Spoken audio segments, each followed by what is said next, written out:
So, for today's video, may gagawin akong video sa inyo. So, may kinakain yung, sila, Princess at si Lola Tonet. So, ako muna mag-video dahil ako nito ni Lola Tonet. So, andito ako ngayon sa nila. Sa bahay nila. Ayan. Ito si Lola Tonet. Ay, mamaya ko na pala ipapakita kasi baka maano siya sa pagkain. So, ayan. Ako muna yung mag-video muna. So, papakita ko sa inyo. Wait lang, stop ko lang. Ayan nga pala yung garden nila.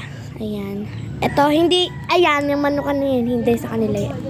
Sa ibang, tao. Ayan, garden din nila yan. Aso, hindi malinis. Pero sa kanilang lupa yan. Ayan, may aso sila, tapos, ayan. Ayan, meron pa doon. So, ito pa po pala, yung isa pa kanilang garden. Yeah, may papunta dun sa bilog. Ayan, di nila pusa yun, ang pusa nila. So, ayan. Ayan, tsaka nila yan, paikot pa, paano yun dun, papunta. So, ayan.